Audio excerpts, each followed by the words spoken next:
Salam dəyərli ABB izləyiciləri. Biz bu gün Fusion Smart Barrier Gate sisteminin həm quraşdırılması, həm də funksionallığı haqqında bəhs edəcəyik. İlk öncə şlaqbaumun daxili hissələri ilə tanış olaq. Bu şlaqbaumun giriş avtomatıdır. Şəbəkə gərginliyi 220 şəbəkə gərginliyinə power kabel vasitəsilə birləşdirilir və bu kabel vasitəsilə power supply qidalanır və bu qida bloku vasitəsilə kontroller qidalanır. Bu həm bizim qoşacağımız daxili elementləri qidalandırır, həmin funksiyaları təmin edir, həm də ki motoru qidalandırır. Power kabel vasitəsilə giriş avtomatına qoşuram kabelimizi. Biri nol, biri faza girişləridir. Bu da torpaqlama kabelidir. Əgər varınızdırsa qoşmağınız məsləhətlidir. Burada bunu da qoşacaq. Sonra power kabeli 220-yə qidaya salırıq. Avtomatı qaldırırıq və şlaqbaumu işə salırıq.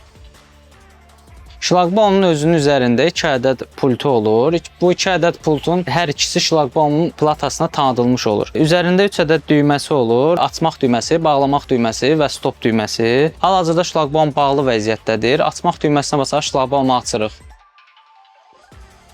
Təkrar açmaq düyməsinə basırıq.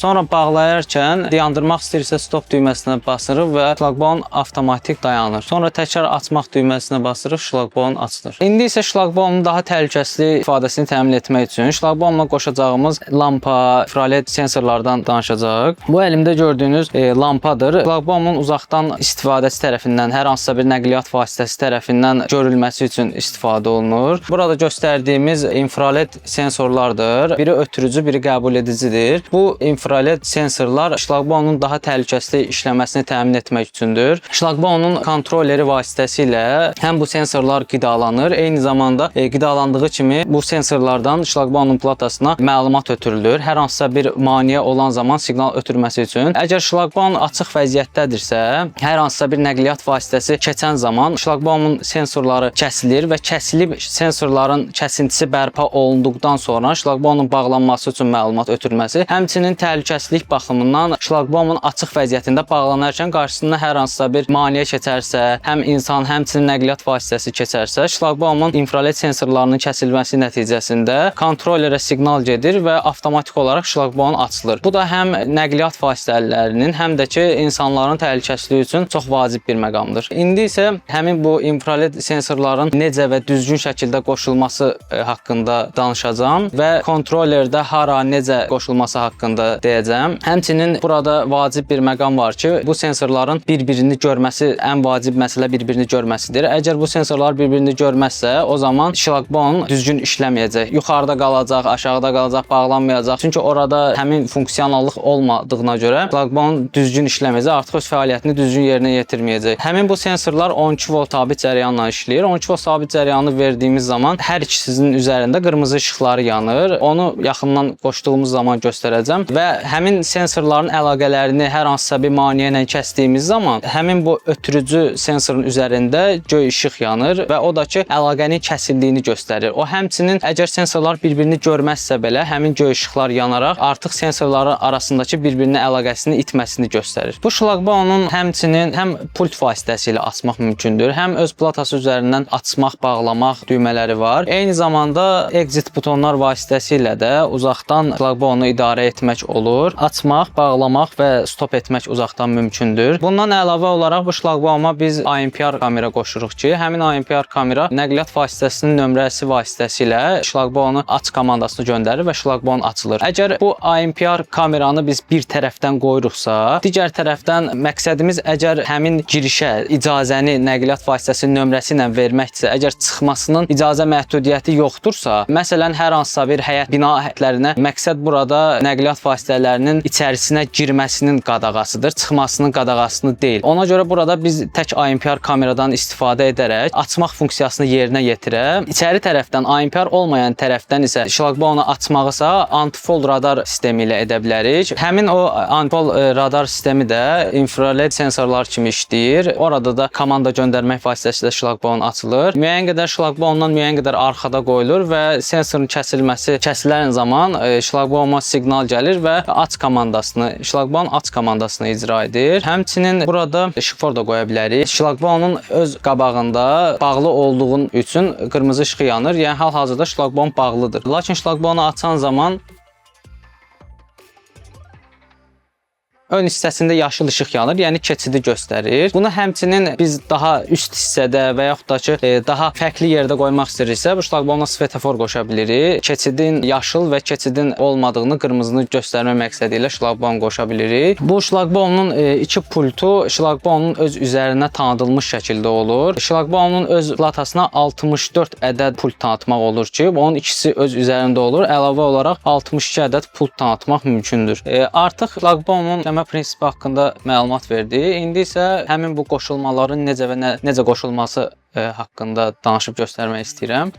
Burada ilk öncə biz lampanı qoşacağıq və qoşulmaları edən zaman şlaqbaumu söndürmək məsləhətdir. Çünki tokda qala-qala qoşulması düzgün deyil. Hər hansısa bir səhv etmək ehtimalı ola bilər deyən ona görə şlaqbaumu söndürmək məsləhətdir. Şlaqbaumu söndürüb artıq qoşulmalarımıza başlaya bilərik. Bu gördüyümüz lampanın burada 3 ştekeri var. Biri qidasının girişidir. Həm 12, həm 24, həm sabit, həm dəyişən cərəyanla işləyir. Bu hissəsi antena hissəsidir. Bu hissəsi də ki, dəyişən cərəyanla işləməsidir. Həmin bu lampanın ən böyük mahiyyəti də odur ki, uzaqdan görmək məqsədli şlaqbaum açılarkən və yaxud da ki, bağlanarkən uzaqdan təhlükəni nəqliyyat vasitəsinə göstərməsi üçün. Burada biz bu lampanın qoşulma sistemini belə izah edim ki, lampa şlaqbaumun aç və yaxud da ki, bağla əmri ilə işə düşməlidir. Bunun həmin bu lampanın bir hissəsi 12 voltunun biri bu gördüyümüz power supply ilə qoşulur. Digəri isə platanın üzərindəki failing plus və failing minus ayaqlarına qoşulur. Bu həmin platanın relesidir, NC ayağıdır. Lampanın digər ayağından gələn xəttimiz gəlir failing minusa və failing plusdan da çıxır, gedir power supply-a. Power supply-da əgər biz plusu ötürmüşüksə, plusu promo lampaya ötürmüşüksə, minusdakı həmin bu relə vasitəsilə lampaya ötürürük və şlaqbaumun açılarkən və yaxud da ki, bağlanarkən işləməsi üçün. Və həmçinin burada lampanın bir mikriki var. Burada iki rejimi var lampanın. Daimi yansın və yaxud da ki, fasiləli şəkildə yanıb sönsün, yanıb sönsün. İndi artıq bu qoşulmanı göstərəcəm.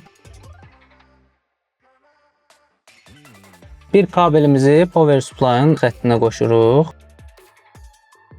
və bunu lampanın bir ayağına qoşuruq. Digər kabelimizi də lampanın digər ayağına qoşuruq. Bu kabeli platanın üzərindəki bu ştekeri çıxararaq burada göstərdiyimiz failing minusa verib təkrar failing minus relənin com ayağıdır və relənin NC ayağından plusdan artıq həmin power supply ötürəcək. Birini failing minusa və digərini failing plusa taxaraq ştekeri yerinə taxırıq. Və bu digərini də power supply-ın plus ayağına taxırıq. Artıq şlaqbaumun açılıb bağlanma komandası ilə lampa işlək vəziyyətə düşəcək. İndi isə şlaqbaumun təhlükəsizlik sensorları, infrared sensorlarının qoşulmasını göstərəcəm. Burada biz qoşulma prinsipini necə edirik? Bunun bir ötürücüsü, bir qəbul edicisi bayaq vurğuladım var və qəbul ediciyə təkcə qida lazımdır. Lakin ötürücüyə həm qida, həm də ki, ötürücüdən plataya gedən siqnal kabeli ötürməliyik. Yaxından göstərəcəm. Həmin bu vurğuladığım sensor ötürücüdür. Burada həmin bu sensorun üzərində bir ədəd jumper var və bu həmin üstündən çıxan zaman NC ayağında qalır. Lakin bizə bunu NO ayağına çevirmək lazımdır. Ona görə ilk öncə bu jumperi çıxardıb NO ayağına keçirdirik. Burada bu sensorun soldakı birinci və ikinci minus və plus qida xətləridir. Həm 12 volt, həm 24 voltla işləyir. Üçüncü və dördüncü ayaqları isə relənin üçüncü ayaq həm NO, həm NC, dördüncü ayaq com ayağıdır. Bu üçüncü ayağı da dediyim kimi NO və NC-ni nizamlamaq üçün bu jumperdən istifadə edirik. Əgər biz hal-hazırda bunu NO rejiminə keçirtmişik, əgər NC rejiminə keçirtmək istəyiriksə, təkrar jumperi çıxardıb ilk öncə birinci vəziyyətinə gətiririk. Və burada bu sensorun 12 volt qidasını verdikdən sonra digər qarşısındakı qəbul edici sensoruna da həmin kabel vasitəsilə bunun üzərində sadəcə plus və minus qida ayaqları var. Bu da həmçinin həm 12 burasında qeyd olunub, həm 12, həm 24 voltla işləyir. Həmin power supply-dan biz bu sensorlara qida veririk. İlk öncə bu sensora qida veririk. Sonra kabel vasitəsilə bu sensora həmin qidanı ötürürük. Həmçinin bu sensorların bu şəkildə fırlatmaq mümkündür. Əgər hər hansısa bir bucaq altında qoyuruqsa və yaxud da ki, qoyan zaman hər hansısa bir dəqiqliyimizdə müəyyən qədər bir fərq varsa, biz bu sensorları bu şəkildə fırladaraq bir-birlərini görməsini təmin edə bilirik. İndi isə qoşulmasını göstərim. Burada mən kabelin 4 ayağından istifadə edirəm. Bunları qida ayağı, bunları isə komanda ayağı kimi istifadə edirəm. İlk öncə siqnal ayaqlarını bərkidirəm. Və sonra digər sensorun qidasını təşkil etmək üçün əlavə kabeldən istifadə edirəm. Bunu bu şəkildə eləməyimin məqsədi odur ki, iki ayrı-ayrılıqda kabel taxmaqdansa ikisini birləşdirib bir şəkildə ediriksə, həm möhkəm olsun, həm də heç birinin çıxma ehtimalı olmasın. Birləşdirdikdən sonra başlarını müəyyən qədər kəsirəm ki, içərisinə rahat otursun. Göy minus kimi istifadə edirəm. Narıncı kabelimizdə həmin qidanın plusu kimi istifadə edirəm. Artıq sensorumuzun həm siqnal kabellərini, həm də ki qida kabellərini birləşdirmişik. Və bu iki kabel vasitəsilə də qarşıdakı sensorun qidasını təmin edəcəyik. Burada da həmçinin mavi kabeli burada minus kimi, narıncını burada plus kimi istifadə elədiyimiz kimi, burada da həmçinin eyni şəkildə bunun şteykerlərinə mavini burada plusa taxıb bərkidirik. Plus kabelindəki digər şteykerimizi açaraq həmin hissəsinə bərkidirik. Bu şəkildə. Artıq həm bu sensorun, həm də ki bu sensorun qidaları təşkil olundu. Hal-hazırda bu sensorların çöldən olan bağlantılarını verdi. İndi isə həmin bu sensorun içəridən olan bağlantıları göstərəcəm. Hara, necə qoşulmalıdır. Az öncə qeyd etdiyim kimi, burada biz bu kabelləri həmin sensorların bununla qidanı təmin etdiyimiz üçün burada minusu power supply-ın burada minus ayağına qoşuram. Plusunu da burada digər plus ayağına qoşuram. Artıq həmin bu sensorların qidaları bu kabel vasitəsilə təmin olunur və həmin sensorların siqnallarını isə şlaqbauma aç komandasını göndərən siqnalını, yəni maneənin göstərdiyi siqnalı isə burada induction minus və induction plus ayaqlarına qoşulur. Həmin bu ştekeri təkrar çıxardırıq. Bu siqnalın birini 5-ci, birini də ki 6-cı ayaqlara qoşuruq. Digərini də 6-cı ayağa qoşuruq.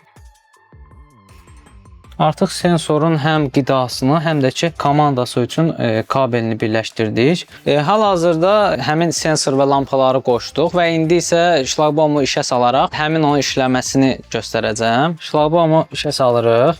Şlaqbaum işə düşən zaman avtomatik olaraq özü açılır. Və indi bunu pultla idarə edək. Bağlanmaq üçün bağlanma düyməsinə basıram.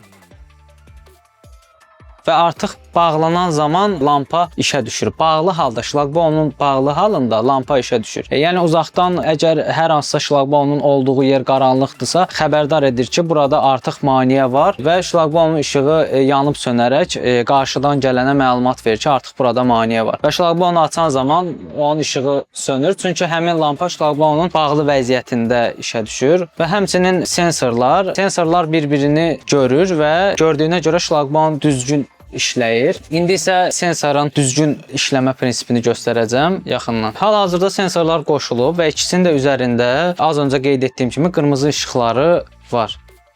Biz bu ikisinin arasındakı əlaqəni kəsən zaman avtomatik üzərində göy işığı yanır. Artıq bu sensorlar işlək vəziyyətdədir və bu sensorun praktiki şəkildə göstərsəm, biz şlaqbaumu açırıq və hal-hazırda sensorların ikisi arasındakı əlaqələr mövcuddur. Deyək ki, hər hansı şlaqbaumun qarşısından nəqliyyat vasitəsi keçir və keçdiyi anda burada bir məsələ var. Həm maşının nəqliyyat vasitəsinin müəyyən qədər uzunluğu olduğu üçün həmin sensorlar həm sensorun kəsilmə anını, həm də ki, həmin kəsilmənin bərpa olduğu anını görür. Və belə deyək, nəqliyyat vasitəsi keçən zaman sensoru kəsir, həmin müddət başlayır. Nəqliyyat vasitəsi həmin keçidi tamamlayana qədər həmin şlaqbauma heç bir komanda getmir. Həmin nəqliyyat vasitəsi keçidini bitirdikdən sonra artıq sensorun kəsilməsi bərpa olunur və o xətt bərpa olunduqdan sonra şlaqbauma artıq bağlama əmri gəlir. Lakin ikinci bir funksiyası isə deyək şlaqbaum bağlıdır. Pultla və yaxud da ki exit butonla hər hansısa bir vasitə ilə şlaqbaunu bağlamaq istədikdə əgər qarşısında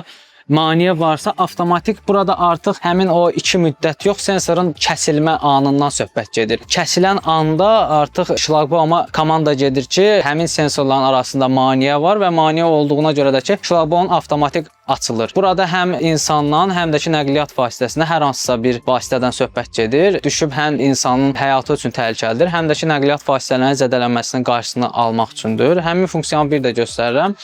Deyək, şlaqbaum bağlanır, pultu qoyuram və sensoru kəsirəm. Artıq kəsən zaman şlaqbauma komanda gedir ki, qarşısında maneə var.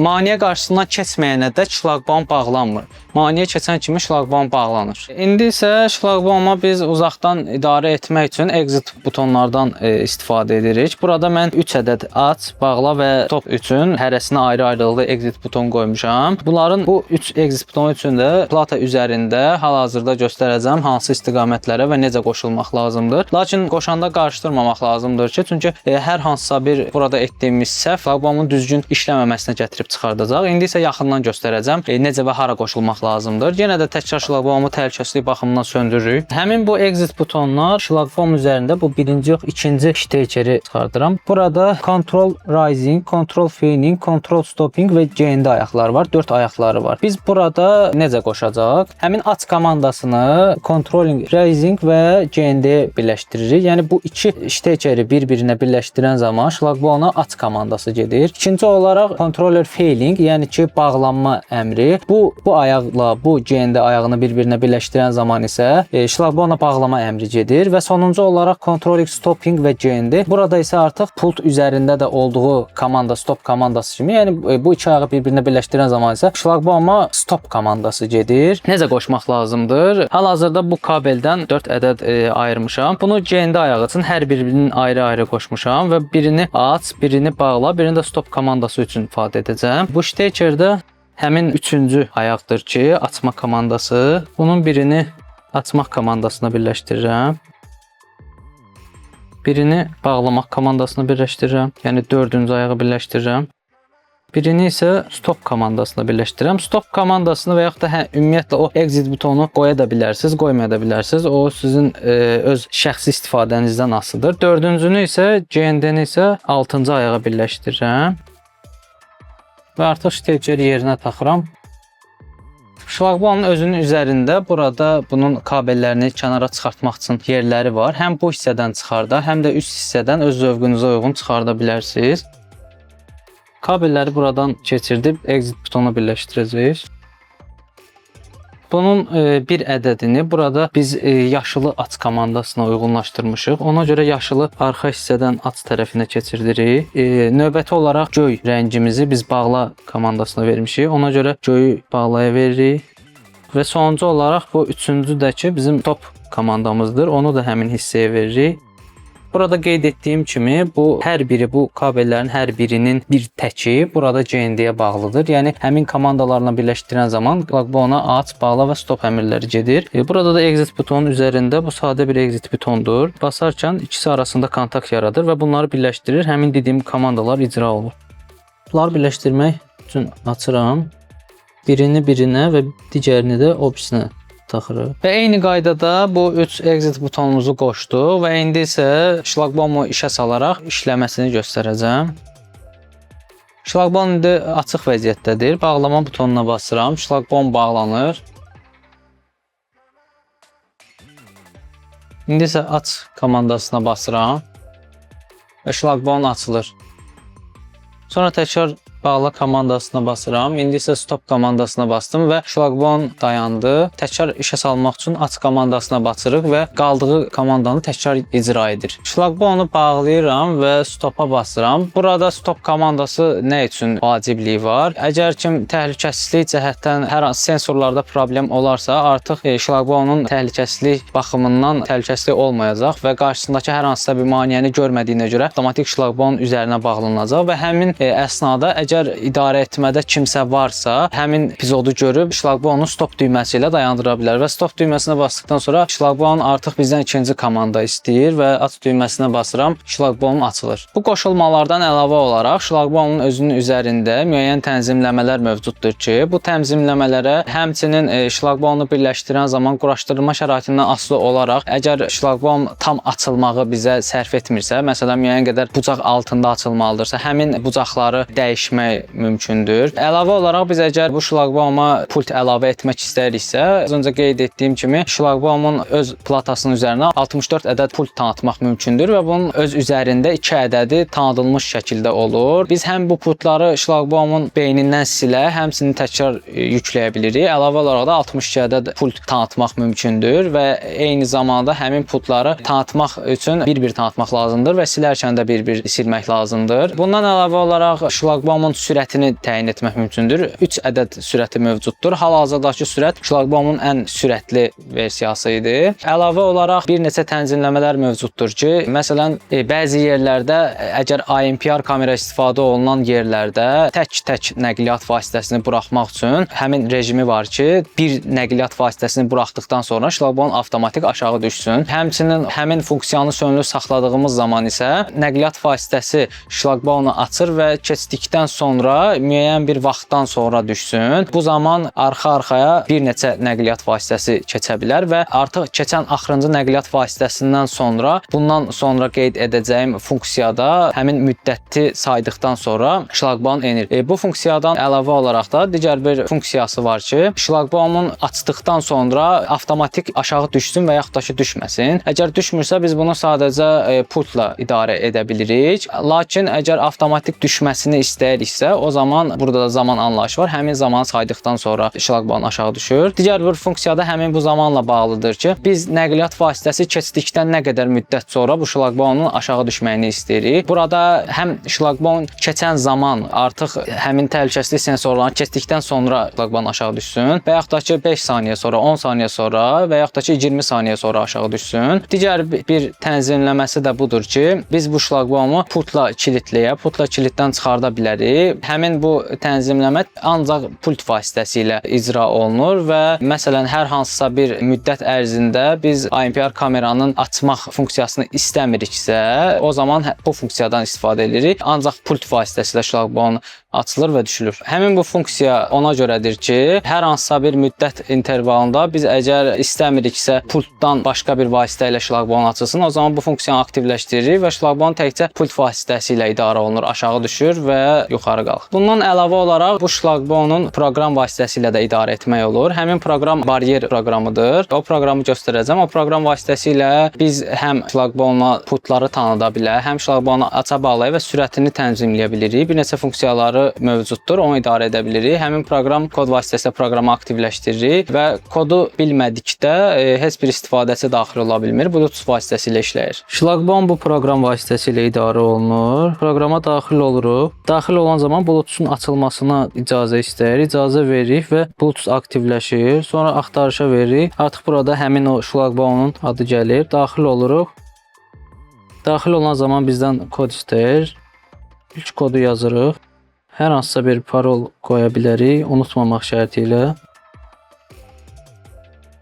Artıq daxil oluruq və az öncə qoyduğumuz kodu istəyir, yazırıq. Bu həmin proqramdır. Bu proqram vasitəsilə şlaqbaumu qaldıraq.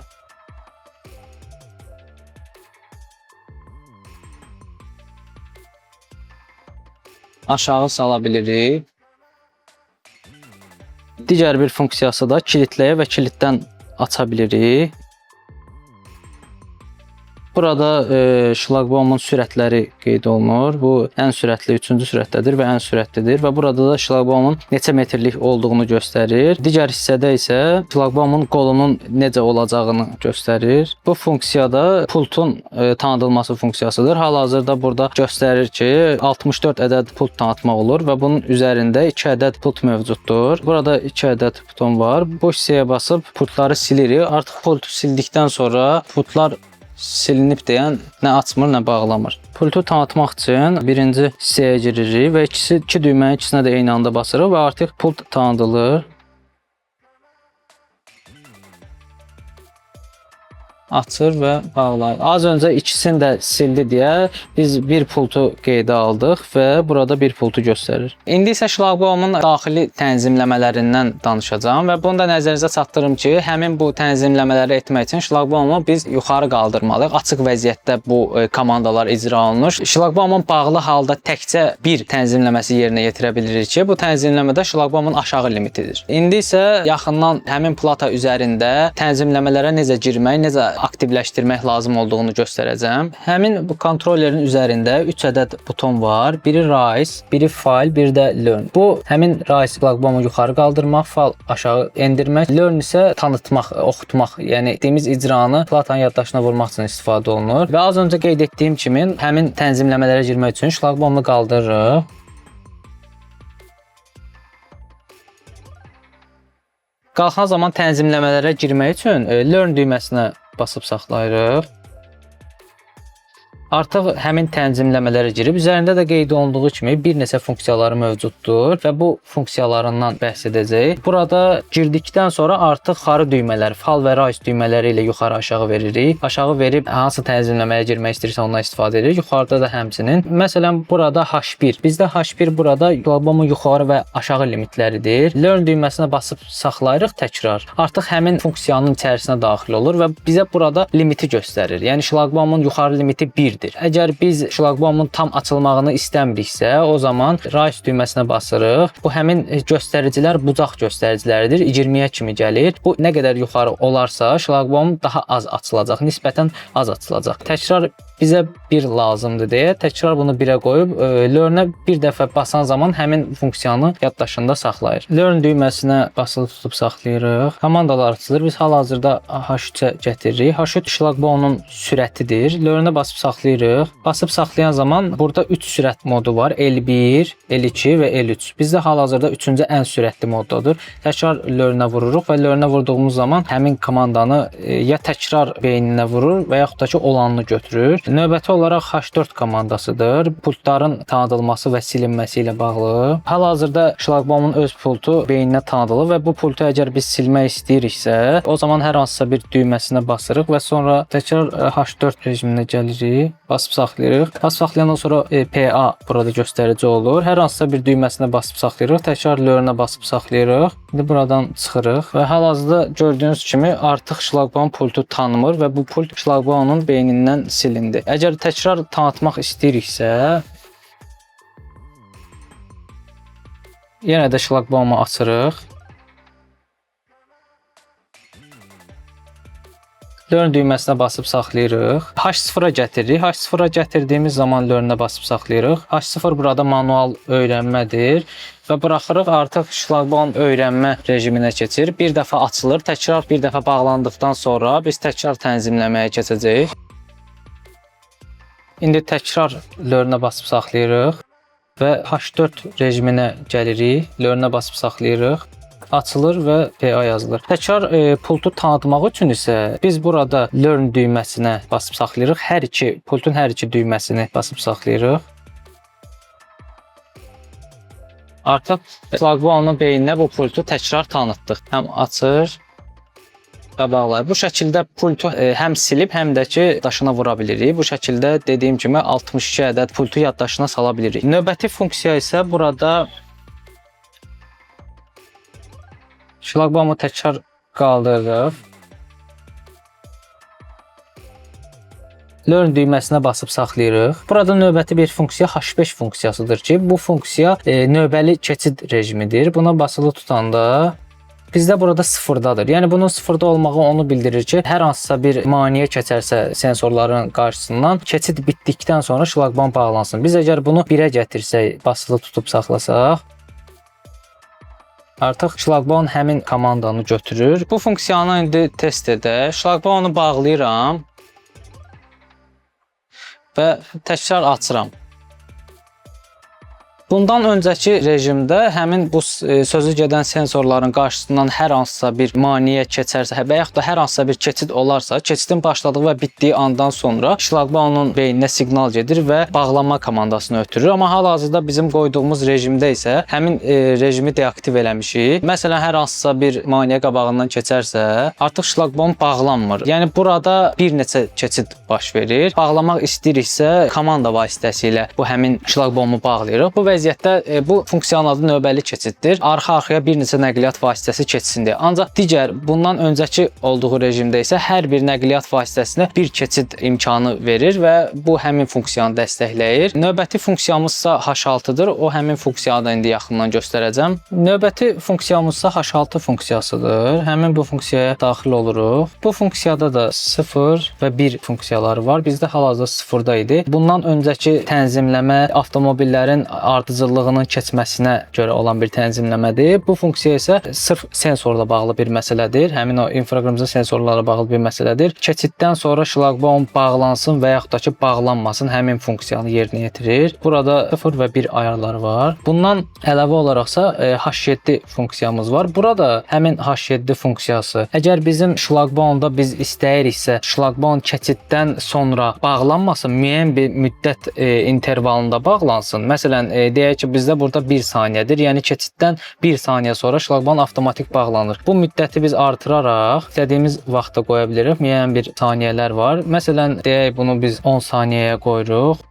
Artıq şlaqbaum bizdə keçiddən sonra bağlanacaqsa, həmin H6-dakı funksiya keçiddən sonra bağlanma funksiyası aktivdirsə, bu funksiya bizdə vaxtla işləyəcək. Yox, əgər H6-da olan funksiya bizdə bağlıdırsa, keçiddən sonra avtomatik, əgər şlaqbaum bağlanmırsa, burada vaxtın heç bir mənası olmayacaq. Çünki avtomatik olaraq şlaqbaum bağlanmır deyə burada heç bir vaxt anlayışı yoxdur. Sadəcə komanda vasitəsilə, pult vasitəsilə və yaxud da proqram vasitəsilə həmin şlaqbaum bağlanacaq. Şlaqbaumun üzərində burada QR var. Bu QR vasitəsilə biz bunun PDF-nə daxil olub ətraflı məlumat əldə edə bilərik. Hər hansısa bir funksiyası ilə bağlı maraqlanmaq üçün bu QR-dən istifadə edərək həmin məlumatlardan istifadə edə bilirik daxil olaraq. Bütün bağlantıları, funksiyaları və tənzimləmələr haqqında məlumat verdim. Artıq burada qalan bir məsələ var ki, bağlantıları düzgün icra etmək və tam olaraq təhlükəsizliyi qorumaq və qoşulması haqqında fiziki olaraq onu deyim ki, bu şlaqbaumun 3 metrlik, 4 metrlik, 6 metrlikləri mövcuddur. Təyinatına asılı olaraq dəyişir və bunun şlaqbaumun altı maksimum dərəcədə möhkəm olmalıdır ki, həm küləkli hava şəraitində şlaqbaumun qolunun açıq vəziyyətində yerindən oynamaması üçün, oynayıb hər hansısa bir bağlantıları yerindən çıxartmaması üçün tam olaraq altı möhkəm olmalıdır. Altı beton vasitəsilə möhkəmləndirilməlidir. Həmçinin bunun şlaqbaumun çatal ayaqları, çatal ayağı daha doğrusu yerə o da beton vasitəsilə möhkəmləndirməlidir ki, çünki onun üzərindəki sensor bu sensorla paralel olaraq işləyir. Yəni biri funksiyasını itirərsə, artıq həmin bu təhlükəsizlik düzgün yerinə yetirilməyəcək. Ötürücü sensorun biri şlaqbaumun üzərinə bərkidilir, digəri isə qarşıda çatalın üzərində olur. Biz burada istədiyimiz şəkildə hərəkət etdirməyə görə iki çataldan istifadə etmişik və bu kabeli xaric hissədən aparmışıq. Lakin qoşulma əsnasında bu kabel yerin altı ilə getməlidir həmin sensora. Bacardığımız qədər təhlükəsizlik tərəfdən etməliyik ki, çünki bir işi iki dəfə görməmək üçün bu həmin qida kabelini qoruyucu vasitə ilə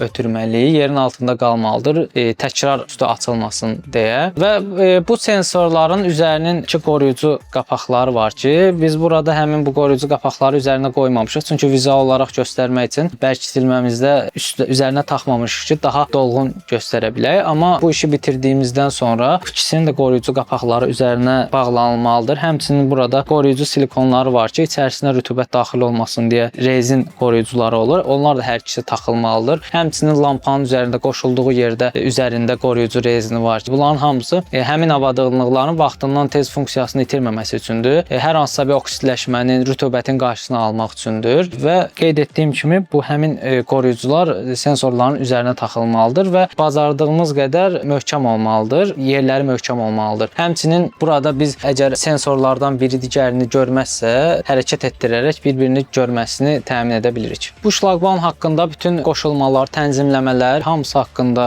danışdıq. Əgər əlavə olaraq nəsə bir suallar yaranarsa şərh bölməsində qeyd edərsiniz. Növbəti videolarda görüşənədək.